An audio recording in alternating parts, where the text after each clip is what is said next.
எல்லாருக்கும் வணக்கம். இந்த வீடியோவில் நம்ம என்ன பார்க்க போகிறோம் அப்படின்னு பார்த்தீங்கன்னா, இன்ஜினியரிங் காலேஜில் படிக்கிற அந்த ஸ்டூடெண்ட்ஸ் நாளைக்கு விப்ரோ NLTH கோடிங் டெஸ்ட் எழுத போகிறாங்க. அது எப்படி இருக்கும்? மாணவர்கள் ஒரு சில டவுட்ஸ் நிறையவே கேட்டிருக்காங்க. ஓகேங்களா? அதை பற்றி தான் இந்த வீடியோக்குள்ளே பார்க்க போகிறோம். அதை பார்க்கறதுக்கு முன்னாடி இன்னும் நம்ம சேனலை சப்ஸ்கிரைப் பண்ணலாம். சப்ஸ்கிரைப் பண்ணி நீங்கள் கூடவே பெல் பட்டன் அழுத்திடுங்க. இப்போ வாங்க அந்த விப்ரோ NLTH கொஷின்ஸ் எப்படி இருக்கும், எதை பேஸ் பண்ணி கேட்பாங்க, எப்படி அட்டென்ட் பண்ணலாம், ஒரு சின்னதாக ஒரு ஐடியா மட்டும் நாங்கள் உங்களுக்கு தரோம்.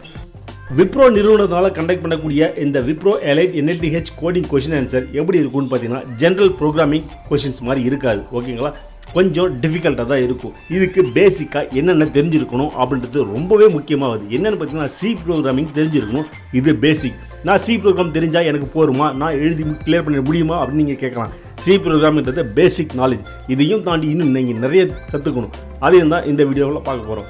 அது என்னென்ன அப்படின்னு பார்த்தீங்கன்னா, ஜாவா, அதுக்கப்புறம் பைத்தான், C++, இது எல்லாமே தெரிஞ்சால் நீங்கள் அற்புதமாகவே நீங்கள் இந்த Wipro NLTH coding question answer டெஸ்ட்டை வந்து கிளியர் பண்ணி உங்களுக்கு ஒரு நல்ல ஜாப் இருக்கிறத கன்ஃபார்ம் பண்ணிக்கலாங்க. இப்போது நீங்கள் அந்த விப்ரோ கோடிங் எழுதுறீங்க. அந்த விப்ரோ எப்படி எவலுவேட் பண்ணும் அப்படின்னு பார்த்தீங்கன்னா, AIMCAT அப்படின்னு ஒரு சாஃப்ட்வேர் இருக்குது. அந்த சாஃப்ட்வேரை பேஸ் பண்ணி தான் நீங்கள் எழுதுகிற அந்த கோடிங்க்கு உண்டான சொல்யூஷன்ஸை செக் பண்ணி சொல்லுவாங்க. ஓகேங்களா?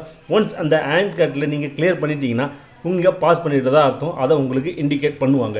இந்த விப்ரோ எலைட் டெஸ்ட்டில் உங்களுக்கு டெஸ்ட் கேசஸ் இருக்கும். ஓகேங்களா? எத்தனை டெஸ்ட் கேசஸ் இருக்கும் அப்படின்னு பார்த்தீங்கன்னா, 2 டெஸ்ட் கேசஸ் உங்களுக்கு கொடுப்பாங்க.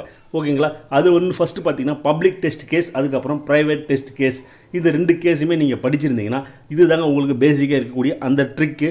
இது நீங்கள் படிச்சிருந்தீங்கன்னா நீங்கள் இன்னும் கொஞ்சம் ஈஸியாகவே கிளியர் பண்ணிடலாம் அப்படின்றது தெரிவிச்சுக்கிறோம். அடுத்ததாக இந்த விப்ரோ எலைட் டெஸ்ட்டில் பார்த்தீங்கன்னா, எத்தனை டெஸ்ட் கேசஸ் நீங்கள் பாஸ் பண்ணியிருக்கணும் அப்படின்னு பார்த்தீங்கன்னா, 4 முதல் 6 டெஸ்ட் கேசஸ் நீங்கள் கிளியர் பண்ணியிருந்தால் தான் நீங்கள் அதுதான் பேசிக்குனால அந்த கட் ஆஃப் மார்க். நீங்கள் 4 இல்லை 5 இல்லை 6 இந்த 3ல் ஏதாவது ஒரு நம்பர் நீங்கள் எடுத்துட்டிங்கன்னா நீங்கள் எலிஜிபிள் அப்படின்றது அந்த கட் ஆஃப் கிரைட்டீரியாவை நீங்கள் ரீச் பண்ணிட்டு தான் அர்த்தம். ஓகேங்களா? இந்த விப்ரோ கோடிங் டெஸ்ட் பேட்டர்னில் எந்தெந்த லாங்குவேஜை சப்போர்ட் பண்ணும் அப்படின்னு பார்த்தீங்கன்னா, இந்த வீடியோட ஆரம்பத்தில் சொன்ன மாதிரி C++, ஜாவா, அதுக்கப்புறம் பைத்தான், இது எல்லாமே சப்போர்ட் பண்ணுங்க. ஓகேங்களா? இதுக்கப்புறம் உங்களுக்கு எவ்வளோ டைம் கொடுப்பாங்க அப்படின்னு பார்த்தீங்கன்னா, 60 நிமிஷம் கொடுப்பாங்க. ஓகேங்களா? இந்த 60 நிமிஷத்துக்குள்ளே, அதாவது 1 மணி நேரம், அதுக்குள்ளே நீங்கள் இந்த விப்ரோ கோடிங் டெஸ்ட் பேட்டர்னுக்கு உண்டான அந்த கொஷின்ஸை சால்வ் பண்ணி நீங்கள் ஆன்சரை செலக்ட் பண்ணணும். இந்த விப்ரோ கண்டக்ட் பண்ணக்கூடிய இந்த ஆப்டிடியூட் டெஸ்ட் பார்த்தீங்கன்னா எவ்வளோ ஈஸியாக இருக்குமா அப்படின்னு கேட்டிங்கன்னா, 5 செக்ஷன் இருக்குங்க. அந்த 5 செக்ஷன் பார்த்தீங்கன்னா, முதல் செக்ஷனில் குவான்டிட்டிவ் ஆப்டிடியூட் கொஷின் கேட்பாங்க. ஓகேங்களா? அது உங்களுக்கு கொஞ்சம் ஈஸியாக தான் இருக்கும். அதுக்கப்புறம் பார்த்தீங்கன்னா, செகண்ட் செக்ஷனில் பார்த்தீங்கன்னா லாஜிக்கல் ரீசனிங் இருக்கும். அது கொஞ்சம் எஸ்ஏ டைப்பில் இருக்கும். ஓகேங்களா? இதுக்கப்புறம் 3, 4, 5 இதை வந்து நாங்கள் எங்களுடைய அடுத்த வீடியோவில் போடுறோம். இந்த வீடியோ பற்றி உங்களுக்கு வேறு ஏதாவது டவுட்ஸோ, ஃபீட்பேக்ஸோ, இல்லை கமெண்ட்ஸோ எது இருந்தாலும் அதை எங்களுடைய கமெண்ட் செக்ஷனில் போஸ்ட் பண்ணுங்கள். அதுக்குண்டான உரிய விளக்கத்தை எங்களுடைய அடுத்த வீடியோவில் போஸ்ட் பண்ணுறோம். தேங்க்யூ.